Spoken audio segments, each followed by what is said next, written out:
Good morning. You're watching All You Need to Know on Bloomberg Quint Live, and I'm Alex Matthew. First, the headlines. Brokerages have cut India's FY20 growth forecast after its first quarter GDP print came in at a six-year low of 5%. Domestic consumption, too, fell to an 18-quarter low. Slowing growth and consumption also impacted India's GST collections. The amount collected for the month of July was below the 1 lakh crore mark at 98,202 crore. In more disappointing news on the macro front, India's manufacturing sector activity fell to a 15-month low in August. The Purchasing Managers Index fell to 51.4, and that's the lowest since May 2018. Brokerages believe that the consolidation of the 10 PSU banks into 4 large ones will hurt credit growth in the near term, although it may benefit the lenders in the future.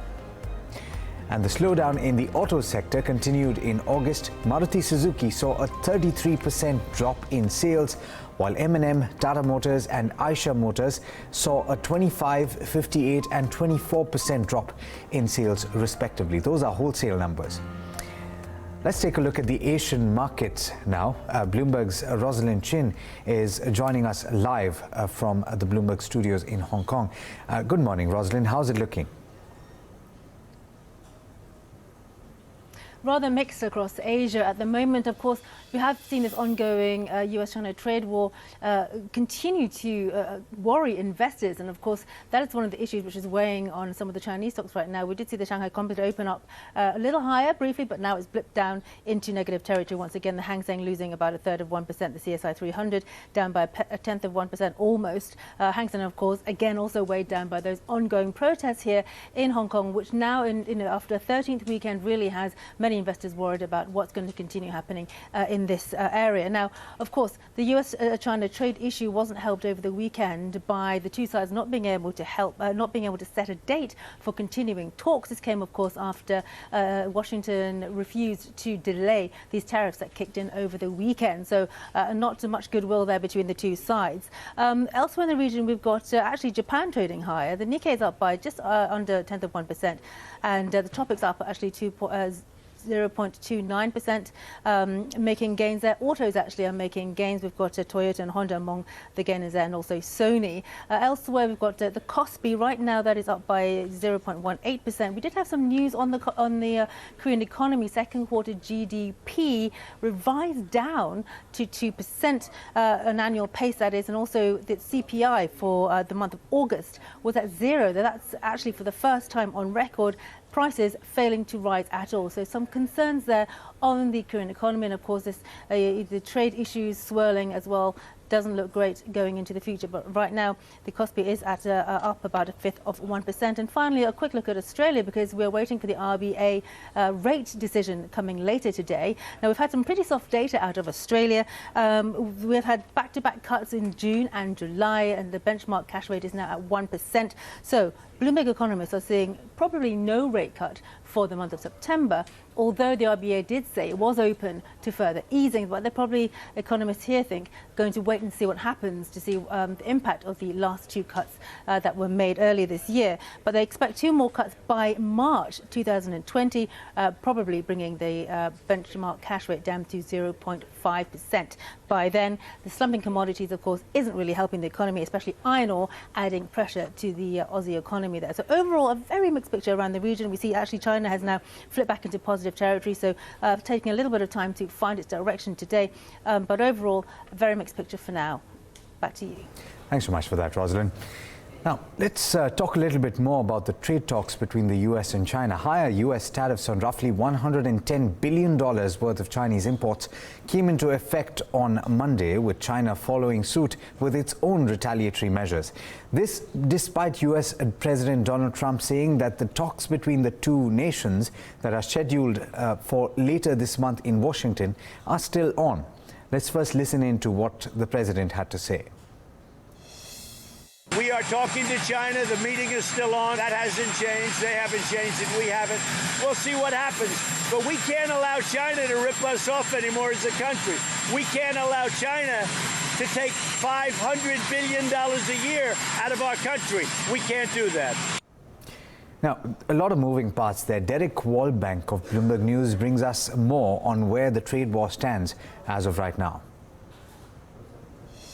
I think it's very much on point. There had been some talk about a truce that the U.S. and China had sort of paused things for a while. That's very much not the case. And I think it's actually interesting because we were saying here last week that these tariffs were supposed to take effect. And if you look at currency markets this morning, it's very clear that not all of this was priced in. Instead, the tariffs did take effect as they were expected to. They took effect September 1. Now you sit here and you look forward to a couple key events.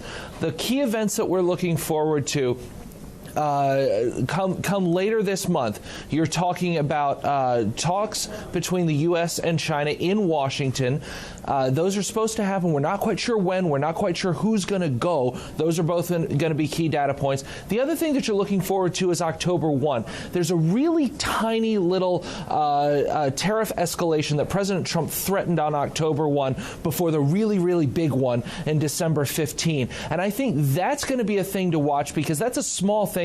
That's a possible givable item. If the president decides to give on that, it might seem that we're looking at some sort of de-escalation. But I think you're absolutely right. There is a clear escalation over the weekend. The tariffs did take effect as they were signaled that they were going to, and we are on that same trade war footing, very much so as we stand here in the month of September. All right, let's have a look at what else is making headlines across the globe. Tom McKenzie of Bloomberg News brings you the first word headlines. The US and China are struggling to agree the schedule for new trade talks this month after Washington rejected Beijing's request that the latest tariffs be delayed. We're told that despite President Trump's attempts to convince markets that things are on track, the two sides are yet to agree on the basic terms of re-engagement. Chinese state media say the government is ready to weather the tension. OPEC production rose last month, the first gain since the cartel and its allies launched new output curbs at the start of the year. Nigeria and Saudi Arabia led the rise, which totaled 200,000 barrels a day, taking overall production to a fraction below 30 million. OPEC Plus has struggled to shore up oil prices amid a deteriorating outlook for global growth and the ongoing trade war. Iran is warning it's prepared to step away from the 2015 nuclear deal if Europe doesn't come up with new terms by the end of this week. Iran has set a Friday deadline for Germany, France and the UK to offer a feasible way for it to sidestep US sanctions and continue selling oil on the global market. Top diplomats are heading for Paris and Moscow for talks on the issue in the coming days. Italy is a step closer to a new government after grassroots party members approved a coalition between the Democrats and the Five Star Movement. 69% of Democrat members said they're in favor of the plan, while 51% of Five Star members backed the idea. Prime Minister Giuseppe Conte is now set to form a new government, although it's not clear what roles Five Star politicians will fill. And reports from Japan say the government is planning a new police unit on islands disputed with China. NHK says members of the operation would tackle any unauthorized landings on the islands, which are named Senkaku by Japan and Jiaoyu in China. Ties between China and Japan deteriorated to their worst point in decades after the Abe government bought part of the disputed chain from a private owner in 2012. Space is getting relatively crowded, at least around the Earth. 3 months after SpaceX launched the first of a constellation of satellites, other operators are having to jump to keep their craft safe. The European Space Agency said it had to move its Earth observation platform to avoid a potential collision with a SpaceX satellite. Near space is now so crowded it's becoming impossible to manually move orbiting spacecraft. Global News, 24 hours a day, on air and at TikTok, on Twitter, powered by more than 2,700 journalists and analysts in more than 120 countries. I'm Tom McKenzie. This is Bloomberg. All right, now the US markets were shut yesterday on account of the Labor Day holiday. But as of now, the US indices futures, all three of them, are indicating cuts of about 0.5%. And there's multiple reasons why that is. You've already seen the latest with regard to the trade talks between the US and China. There's also the worry of the damage that could be caused by Hurricane Dorian, which for a few days now has been threatening to make a landfall on the east coast of the US. As of just a couple of hours back, it had wreaked tremendous havoc in the Bahamas, causing widespread damage. As of just a couple of hours back, forecasters were hoping that it would turn northwards before making a head-on impact on Florida. But all of that is also playing a part in pulling down crude oil prices. As of this morning, WTI crude had slipped below the $55 per barrel mark. Brent crude, of course, trading just above the 58.5 mark as of this morning. But let's turn to the Indian market. There's a lot to talk about with regard to Indian equity markets and bond markets, of course, but we'll talk about the equity markets first. Agam Vakil is here to tell you all about the day's trade and what's happening in the futures and options space. Agam, we've got a lot of catching up to do with the macro data that has been releasing since Friday. Yeah, right, Alex. So the GDP data and, of course, the announcement with respect to the public sector banking mergers that was announced by the finance minister. Well, we'll have markets react to all of that, but for now, what we're seeing is the SGX Nifty is currently marginally in the red. Well, as far as the day of trade is concerned, last Friday we did see gains coming through for the Nifty, as was the case for the broader markets, which actually outperformed, and the Nifty banking indices also did see some advances. Really crucial to watch how the PSU banking index will do today, especially after we've seen the announcement of a whole host of public sector banks being merged together. So let's keep an eye on that one as well. Fund flows, well, FIIs did buy, but this was largely on account of the fact that we saw Groove Finance block deal come through, and that's the reason why this is looking like a positive number. Of course, GI has also bought stock worth around 1,500 crores on a net basis. Well, in terms of contributors, we did see HDFC, ITC, HUL all advance in trade, as again some losses seen in Kotak Mahindra Bank, L&T and Power Grid. So we keep an eye on that one too. Let's move on and talk about your futures and options space. And again, there's been a little bit of unwinding, 0.5% cut for the open interest. Well, of course, we're seeing a short covering there. And of course, in terms of the Nifty banking futures, it is the case as we've seen about 4% decline in open interest. In terms of your open interest distribution, on the lower end, we're keeping an eye on 10,800 put, where we have seen a lot of accumulation in OI, and on the higher end, it's 11,200 is what we are keeping an eye on. Of course, as I was suggesting, 10,800 put, looking at a lot of writing. But moving on, let's also talk about your wicks, which didn't really move too much at around 16.3. The Nifty put call ratio as well, didn't really move either, so at around 1.37. And in terms of stocks, we're watching out for Manappuram Finance, so G1 Financial and Max Financial, which did see a surge in open interest in terms of unwinding. Again, we're keeping an eye on stocks like CESC, NMDC, and NIT Technologies. All in all, Alex, it may be there may be consolidation on the indices, but there very well will be a lot of movement when it comes to stocks. Thanks so much for that, Agam. All right, let's talk a little bit more about the data that Agam was referring to. The GDP data came in the run-up to the release of that data. There was an expectation that it would be weak. 5.7% was the number that was penciled in by the poll of Bloomberg economists. The Indian economy grew at just 5%, so the reading came in much worse than expected for the first quarter. Pallavi Nahata sums up exactly what went wrong in the April to June quarter. The Indian economy continued to slow down in the April-June quarter as private consumption weakened further. Gross domestic product rose by 5% in the first quarter of FY20 compared to 5.8% in the previous quarter. This was according to data released by the Central Statistics Office on Friday. Gross value added grew by 4.9% for the same duration. A Bloomberg poll of 39 economists had estimated GDP to grow by 5.7% in the first quarter, while GVA was estimated at 5.5% according to 27 economists.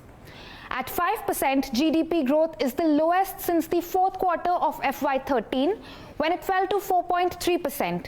It is also the first time since then that India has recorded 2 consistent quarters of sub-6% growth. With inflation and real growth remaining low, nominal growth fell to 8% in the first quarter of FY20, the lowest in nearly a decade.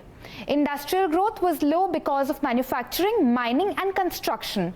Manufacturing, which has also a bearing on employment, saw growth fall to 0.6%. That's the lowest since the first quarter in FY18. Moving to expenditure side trends, consumption, which has driven growth in the Indian economy in recent years, saw pronounced and sharp weakness in the first quarter. While rural consumption has been weak for some time because of low wage growth, it now appears that urban consumption too is falling. Economists believe that this can be because of weaker employment opportunities and lower availability of finance from non-bank lenders. Weak consumption also means that private investments are unlikely to see a pickup.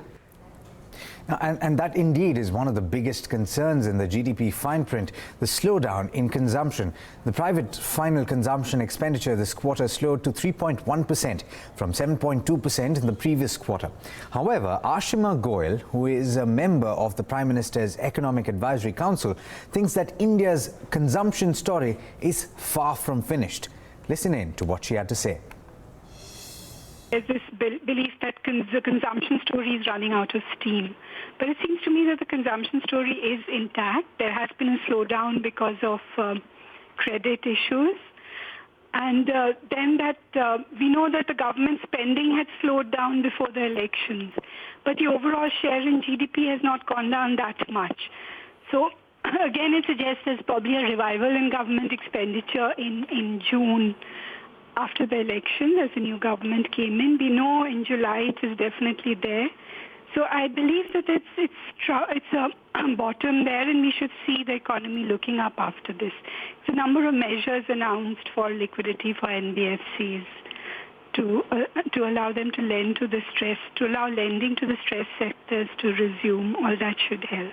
The point is that they are committed to the FRBM, which is a legislative thing that binds them. So we're waiting for the Finance Commission if they relook this. I think there is scope for counter-cyclical deficit, but then that has to be enshrined in the law, right? The FRBM has to be accordingly amended. If it is amended, they have room to spend. Otherwise, I believe they don't want to depart from that. All right, now the final word on the GDP growth is far from said, so we'll have to watch that space. Meanwhile, the Finance Ministry had its own set of announcements on Friday. 10 public sector banks are now going to be merged into 4 mega banks. The government claims that it's been enthused by the success of, or rather the success that it had by merging Canara Bank and Vijay Bank with Bank of Baroda. The move, once completed, will bring down the count of state-run banks from 21 to 12. Vishwanath Nair has the details. As part of the government's measures to boost economic growth, it has been making certain announcements all through the week. And on Friday, the government said that it is going to undertake a massive consolidation move within the public sector banking space. Essentially, Nirmala Sitharaman said that 10 public sector banks will be merged into just 4 entities, which will have sort of a pan-India presence, but will also have some international businesses active within those banks. So let's take a look at which are these 4 buckets. So essentially, these are the 4 buckets within which all these 10 different banks have been split up, and the government is calling them the next generation public sector banks.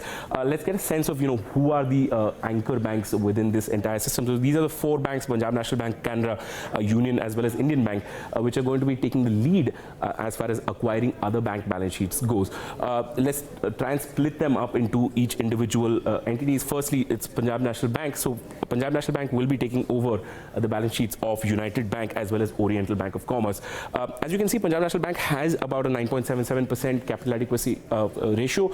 That is going to be a bit of an issue, and therefore the government is trying to help them. We'll get to that point later, but essentially these three banks merged together will create the second largest public sector bank in the country after State Bank of India, and that is an important point because the combined balance sheet of all three banks is about 1.5 times bigger than what Punjab National Bank currently owns.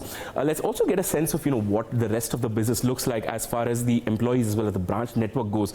Now, the merged entity is likely to have about 1 lakh employees as well as about 11,400 branches, and that's a significant amount of employees as well as branches to have for a single bank, and that's probably going to be one of the challenges that may come up later, as analysts have pointed out.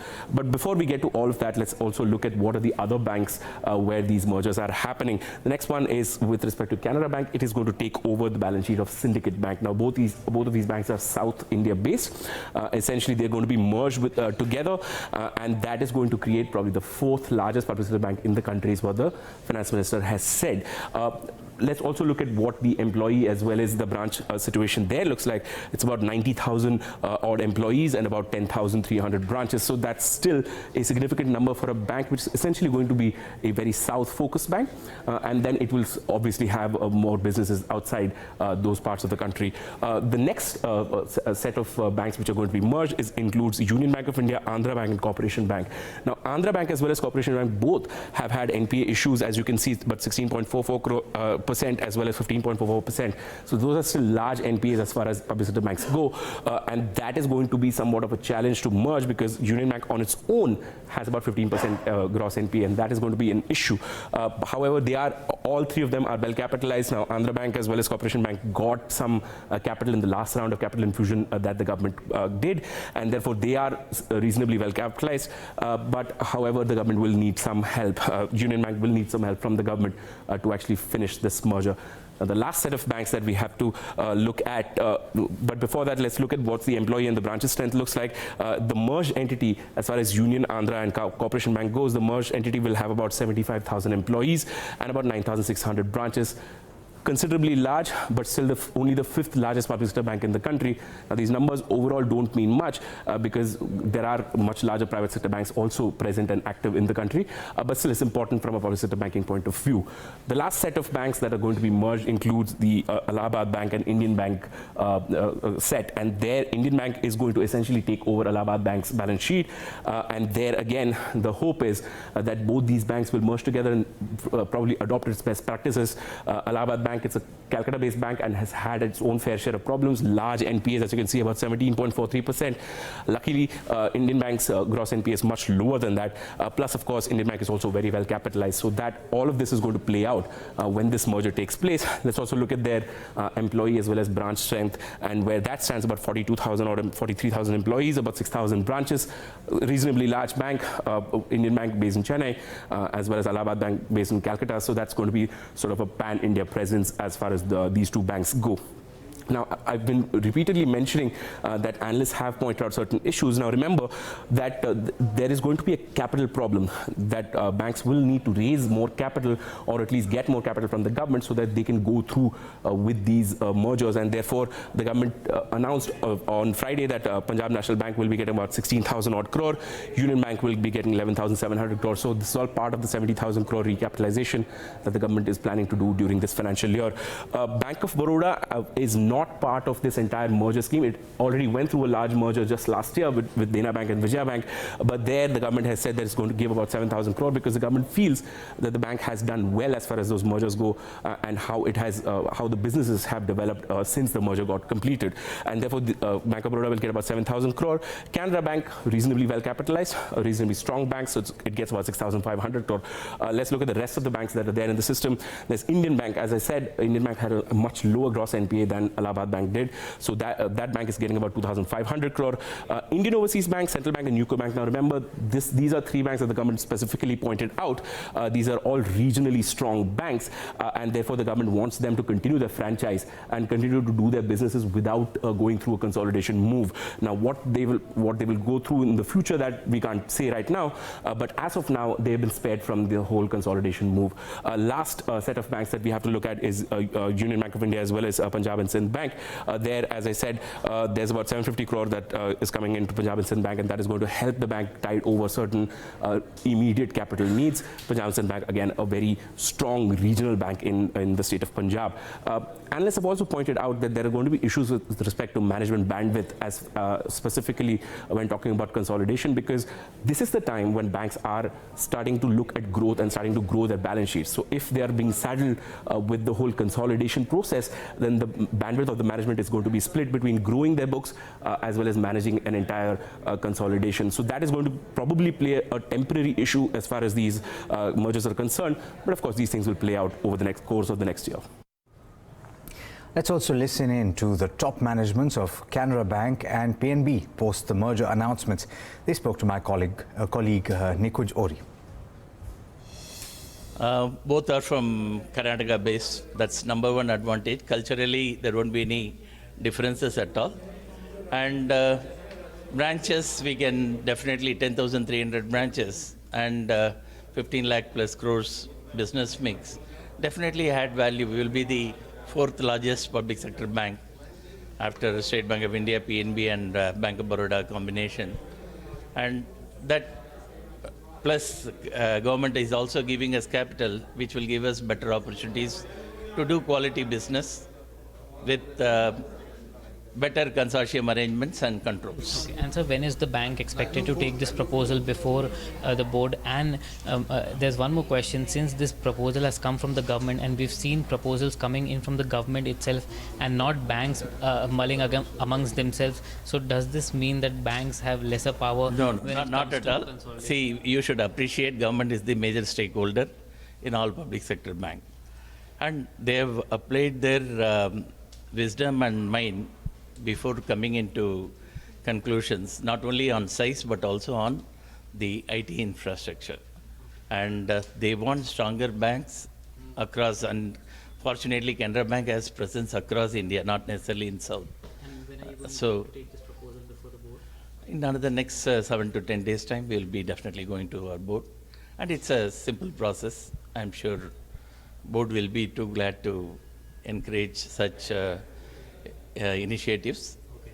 And we think once we get the approvals from the government and gazette notifications, the actual integrations may happen sometime in 1st April as it happened in Baroda, Vijaya and then our combination. And sir, the government has also announced a capital infusion of about 6,000 crore. Do you think this is going to be helpful? And it is very helpful. It is very, very helpful. Actually, we had plans to raise similar capital from market. Now government is giving it, so that makes our job much easier and we can concentrate on core activity of quality business and integration process. So my last two questions, do you see any HR issues going forward after the merger? Absolutely no. And my last question, sir, the government has also announced several governance reforms for public sector banks. The boards have been given additional powers. How do you think this is going to change the entire structure? Most of the public sector banks have proper governance. We are reiterating here, and definitely the points will be well noted, deliberated and implemented in all the bank boards.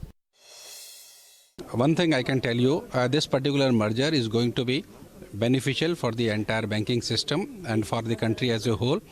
The three banks merger will bring a lot of synergies into the amalgamated entity, because Oriental Bank of Commerce has got a good system and processes. We have got overlapping geographical presence where we can optimize utilization of our infrastructure as well as resources and can improve our profitabilities. Whereas the United Bank of India has got a lot of strength. It has got a very large CASA base, and especially they've got a presence in east and northeast areas. So banks will be able to serve all our existing customer as well as the new customer on pan-India basis, and this will bring a lot of convenience to the customers. And so when is the bank going to take, respective all three banks going to take this proposal to their boards? So I think this will be deliberated in the boards of the three banks, and accordingly a decision will be taken, and we'll let you know once the decision is taken. Okay. And so there's also capital infusion announced by the government. Do you think that the amount is going to be enough, considering that you as PNB are going to be an anchor bank and you'll merge with two other banks. So for the consolidated entity, do you think that amount is enough? Yes, I think all the requirements of the bank, including the minimum regulatory requirement as well as the growth requirements, have been computed while working out the calculated infusion, and this will really be a facilitating for economic growth. Okay. And so there's series of governance reforms announced by the government today as well. We've seen boards, the respective banks board getting more powers. So what sort of shift are we seeing here? How beneficial do you think this is going to be for the public sector banks as a whole? So public sector banks empowering of their board will definitely improve their corporate governance as well as independence in decision making. Okay, and so my last question, we've seen 4 mergers getting announced today. As a whole, do you see, and especially for PNB, do you see any HR issues going forward? There's going to be any retrenchment or any other HR issues that you foresee in future? I do not foresee any HR issues. Rather, it will be a win-win situation because the employees of each bank will get better of the 3. Now, we'll speak more about that, of course, over the course of the day. For now, let's turn to something else. At its annual general meeting on Friday, BPCL revealed its plans to foray into the petrochemical as well as the city gas distribution business. Sumit Sarkar spoke to Chairman and Managing Director D. Rajkumar at their AGM and began by asking him about the outlook on refining margins going ahead. Today, the GRMs of our refineries are subdued to a large extent, basically because of this weakening of MS cracks in the international market, MS as well as naphtha cracks. So that is having an impact on the top line of BPCL.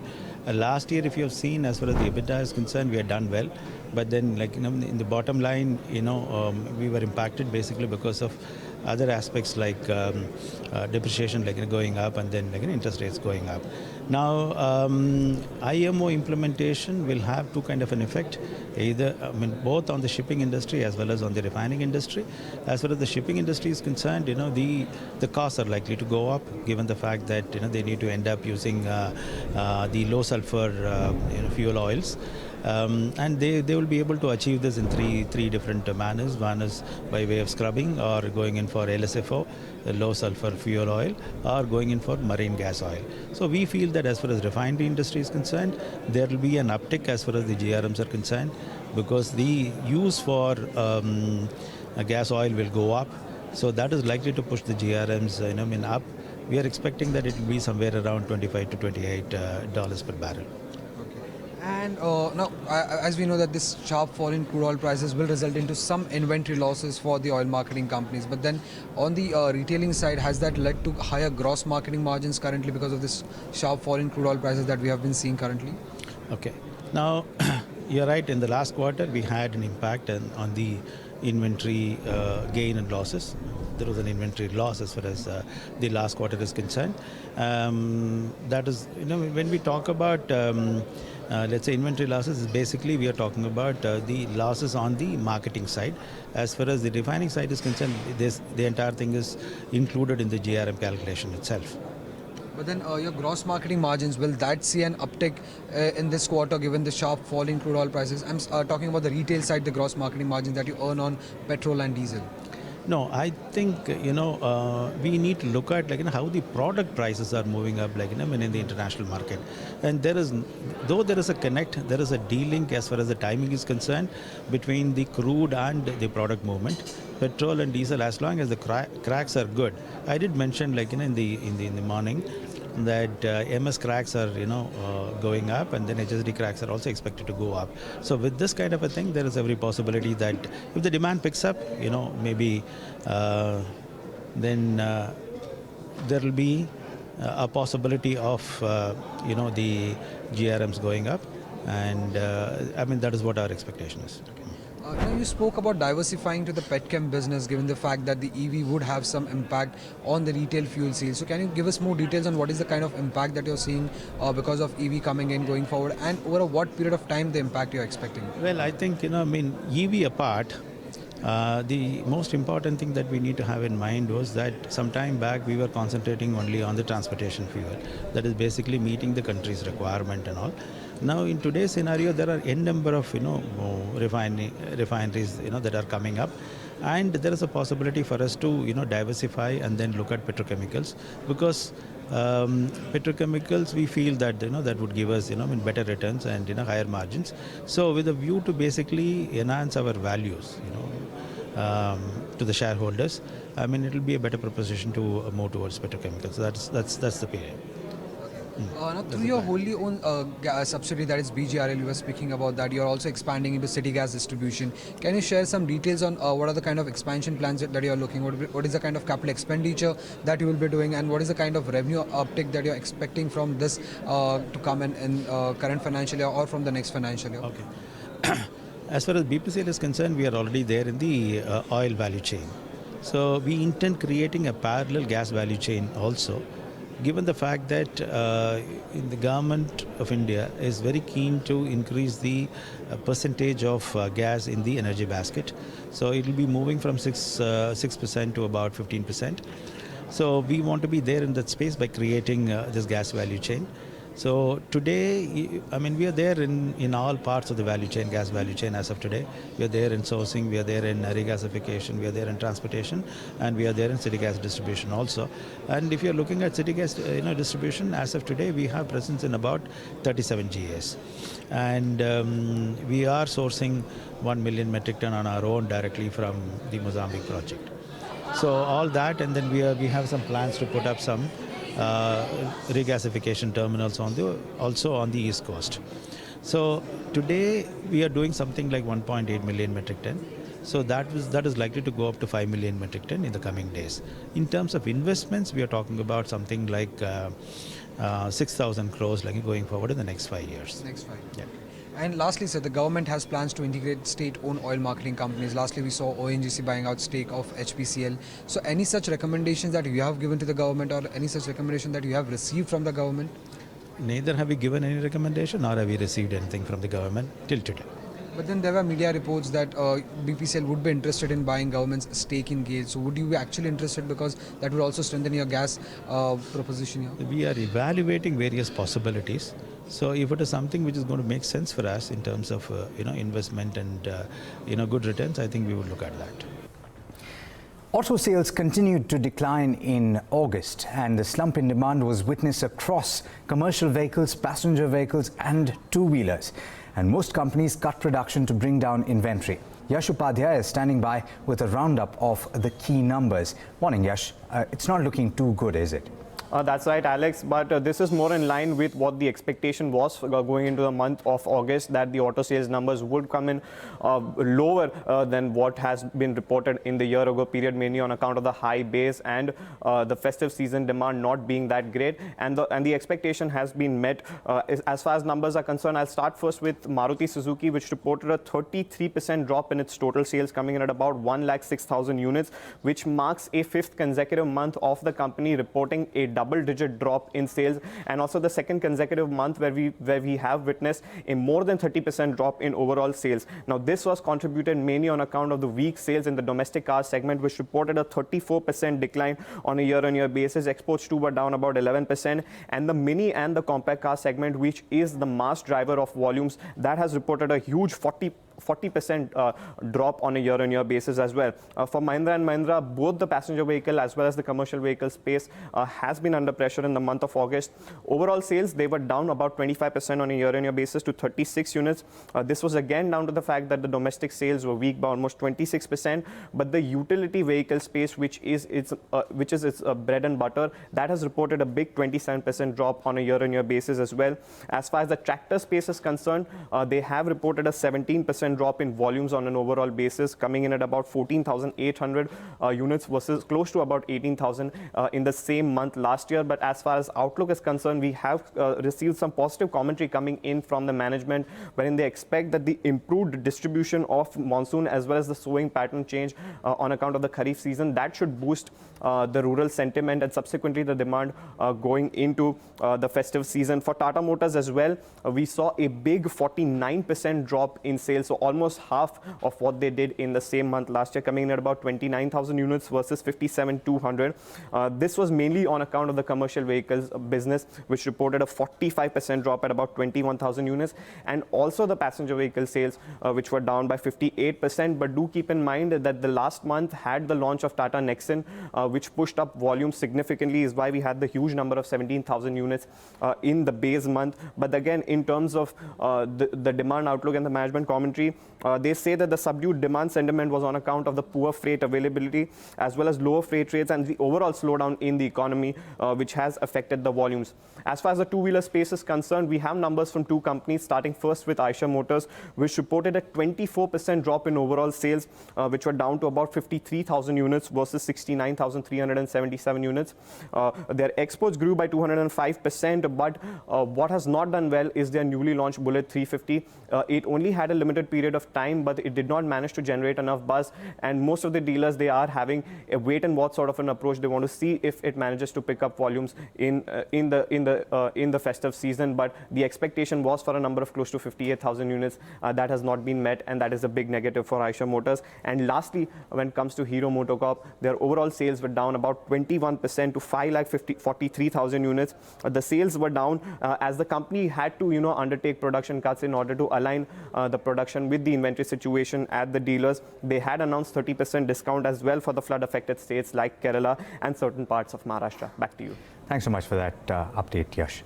Well, the entire auto pack is going to be in focus in trade today. For the list of the other stocks in news, I'm joined by Somit Sarkar. Morning, Somit. What's on your list today? Good morning, Alex. On the list, firstly, we have JSK Pharma and Oberoi Realty, because JSK has sold its Thane land to Oberoi Realty. That is around 60 acres of land for close to 890 crore rupees. Now, currently, Oberoi has paid nearly 337 crore rupees towards obtaining all the required statutory and regulatory approvals, so that these two stocks will remain in focus. Secondly, Biocon, a US FDA, has issued a complete response letter for its new drug application, that is insulin glargine, filed by its partner Mylan. The US FDA has completed its routine surveillance inspection of the Bengaluru facility, and the inspection has concluded with nearly 4 observations, and the company is saying that they are confident of addressing these observations in a timely manner. Also, the company is saying that the commercial plans of its insulin product remains currently unchanged. CG Power will also remain in focus because the company has reported its audited results of the fourth quarter of financial year 2019. Now, the revenues of the company were down nearly 13%. The company reported an EBITDA profit of nearly 142 crore rupees as against an EBITDA loss of close to 37 crore rupees. Margins came in at around 7.1%, but the bottom line of the company was impacted because of an exceptional loss of close to 153 crore rupees. Now, its auditor, that is SRB and Company, has issued a disclaimer of opinion followed by discovery of many unauthorized transactions. Also, the company has removed its CFO after they found many irregularities and fraud in their transactions. Also, Indigo will remain in focus because the CFO Rohit Philip, who has been the CFO of the company since May 2016, has resigned. Now, Aditya Pandey will take over as a CFO of the company. Now, Aditya Pandey comes in with nearly 27 years of work experience and is currently the CFO of GE Healthcare. Coal India will also remain in focus because their August production and offtake numbers have registered the sharpest drop in at least the last 3 years. And the production was down nearly 10%, while the offtake was also down close to 10% at close to 40.5 metric tons. Aviation stocks will also remain in focus because Indian Oil Corporation has cut its ATF prices for the 4th consecutive month. For the month of September, the pan-India prices have been dropped by nearly 9% compared to last year to close to 64,400 rupees per kiloliter. Lastly, the bulk deal that will keep Gruha Finance in focus because Nomura Group, Goldman Sachs and SBI Blue Chip has acquired close to 4% stake in the company at close to 247 rupees per share. Now, remember, HDFC was the seller in this case. All right, thanks so much for that, Somit. Now, let's take you through a story that is developing in Mumbai. The BMC's decision to cut over 2,700 trees of the RA forest to accommodate a car shed for the Mumbai Metro has had the citizens of this city up in arms for several months now. On Sunday, the residents formed a human chain at the RA colony to protest against the move. Take a look.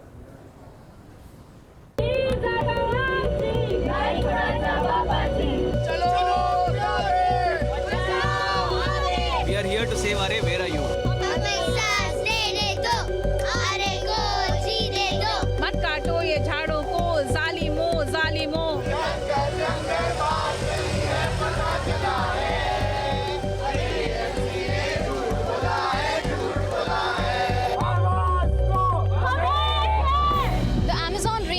forest in Brazil is not the only natural resource that's under threat. Mumbai's green lung, the RA colony, is also under the axe. The BMC has passed an order to clear around 2,700 trees for a car shed for the upcoming Mumbai Metro 3 line project. Now I am standing here at RA colony today, where protesters have gathered in large numbers. The citizens and activists have also formed human chains to spread awareness against the rapid deforestation.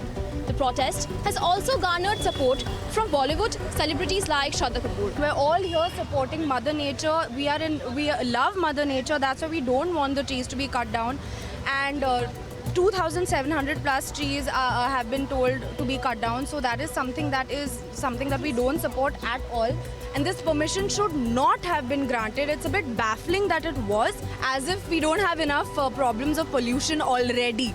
And we want to create one more issue which will hamper the lungs of Mumbai. This should not be happening at all. Our Prime Minister Narendra Modi was doing Brand Grill show before some days saying we need to protect environment. But Maharashtra CM is not looking at that RA forest is being cut instead of having multiple options for metro shade. We are just simply asking for a logical saving of the forest. We have the last green that we are left with, and it seems like a serious emergency that we need to take an action. This is not westernization, okay? If you go to Western countries in Europe, wherever, they are saving every single tree. This is nowhere close to westernization. This is nowhere close to modernization. Few people of BMC, they have approved of the things, and few people are resigning from the tree authority, and it's a mix of everything what is going on. We have 9 leopards here. They will be dislocated. The tribals who are living here, what about them? It seems like almost a suicidal economy that we are trying to develop here, and not knowing how to save ourselves, and what kind of legacy are we trying to pass on to the children. The people, the animals staying in forest, they need shelters to stay. I think awareness is increasing now, and it's reached that tipping point where people are just going to really lose it. Obviously, we need the metro, we need this infrastructure development, but we can't afford to lose trees at this situation. Tisri Manzil, I was watching that film, and they showed Powai Lake, and it is a jungle just 45 years back. And look at what Powai is, which is next door. We use Gaitonde as a mascot for our message. While developing, we forget the balance between the environment and the development. So we just want to increase this voice that the balance has to be maintained. To protest and save the trees. It's really important to come out and show your support on the streets, I think. I will stand here till this protest goes on. Yesterday we were half a day at BMC, and we'll stand here every day. So just like to say, destroy nature, destroy future. Please don't cut down the trees in our colony. I'm asking the government and anybody who's involved, please don't cut these trees. Now, in case you thought that simply replanting trees would work, well, conservationists and ecologists have told Bloomberg Quint that it's the ecosystem that gets affected due to deforestation. So let's hope that some resolution is reached. Meanwhile, do stay tuned. This is Bloomberg Quint.